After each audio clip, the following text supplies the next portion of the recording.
Assalamu alaikum wa rahmatullahi ta'ala wa barakatuh. Je suis Hanan Ben Hsine, sage-femme de santé publique. Je suis là pour vous présenter les cours du module de santé familiale du S3 destiné aux infirmiers de santé publique. Et c'est la deuxième partie. La première partie, je finis les 3 premiers chapitres. Définition et but de la santé familiale, organisation de la santé familiale et protection de la mère. Donc, on va la protection de l'enfant. On voit le 4e chapitre terminant.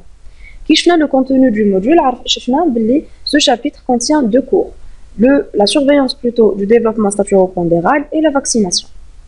Alors, la surveillance de la croissance du développement ou la croissance staturopondérale a 2 paramètres essentiels. La taille et le poids. On dit quelques paramètres autres, les périmètre crânien, périmètre thoracique, etc. Alors, la taille.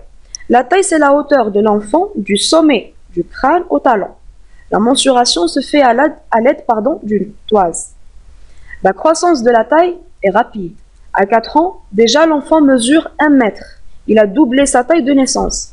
La surveillance se fait 1 fois par mois en moyenne chez le jeune nourrisson, puis au rythme des consultations de la PMI. Donc en moyenne, comme des chiffres, en moyenne, le nouveau-né mesure 50 cm. À 1 an, il va mesurer 73 cm.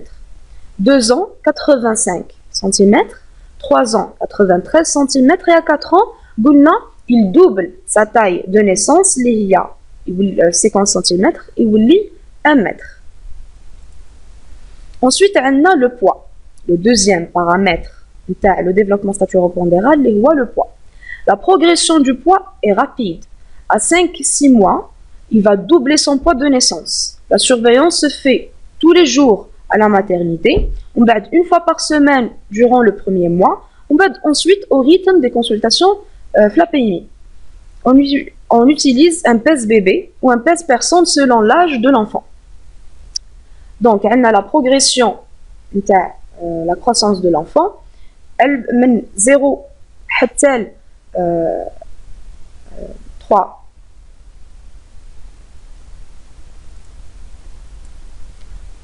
Selon le tableau, la progression de 0 à 2 ans, la progression de l'enfant, on a 1 mois, le premier, le deuxième, le troisième mois, il 25 grammes par jour.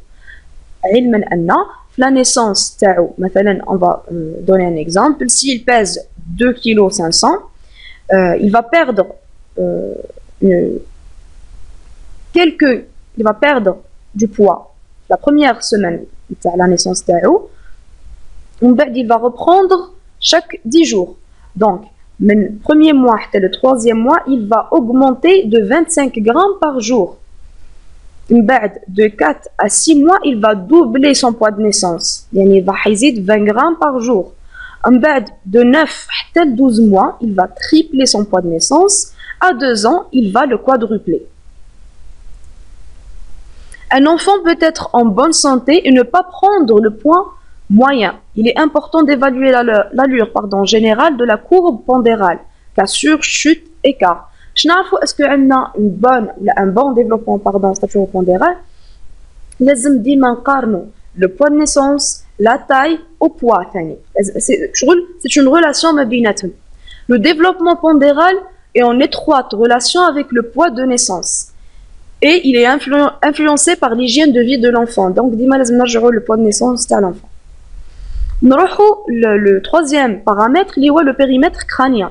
Cette mensuration indique la croissance du cerveau.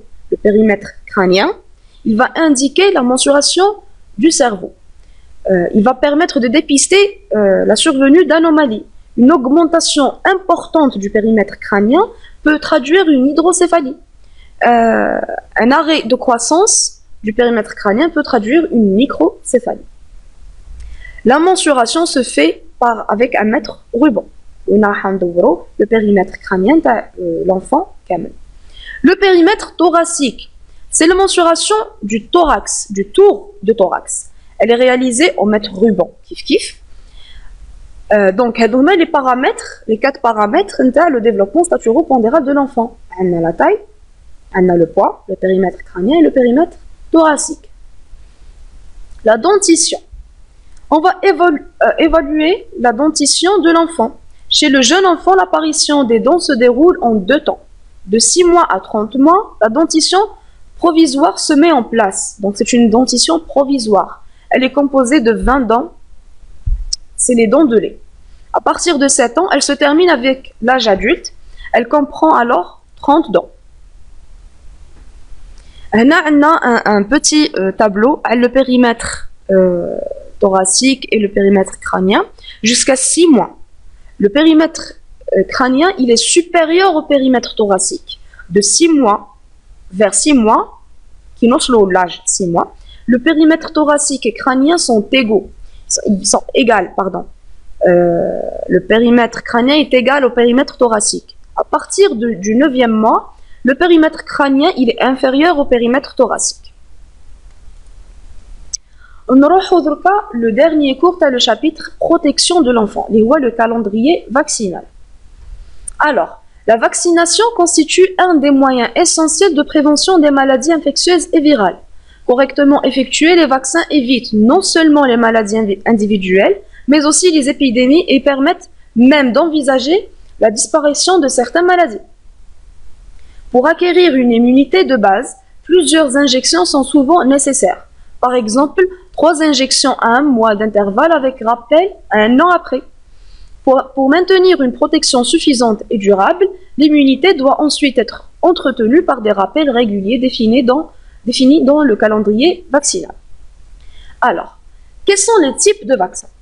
Le principal composant d'un vaccin est l'agent infectieux, ou une partie de celui-ci, responsable de la maladie contre laquelle il est protégé.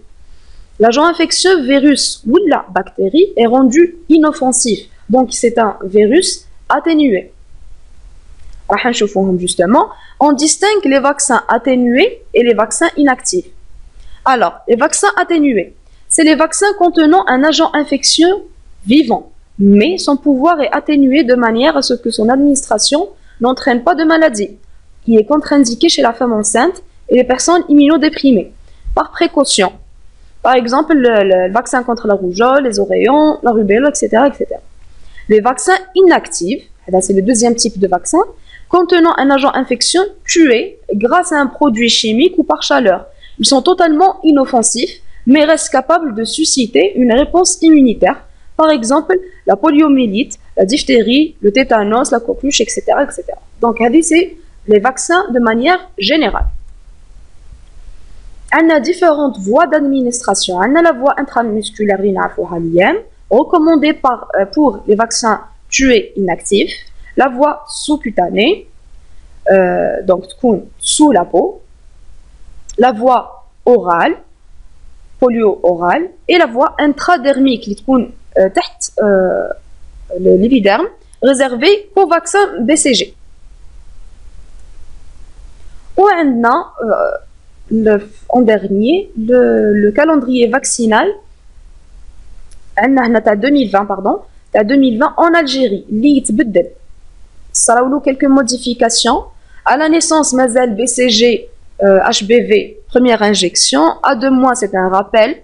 HBV, deuxième injection, plus VPI, IB, antipneumococcique, etc. On a les vaccins le 4e mois, qui est un rappel kif-kif. On a à 11 mois kif-kif, DTC ou le ROR, anti-rougeoleux. À 12 mois, IB, pneumococcique, VPO, VPI, HBV. À 18 mois, à 6 ans, on a l'éducation sanitaire. 11, 13 ans, on a DT adulte. 16, 18 ans aussi, DT adulte. Puis, tous les 10 ans, à partir de 18 ans, rappel du DT adulte. Je vous remercie, j'espère que ça a été clair. On se retrouve pour une 3e partie pour terminer ce module.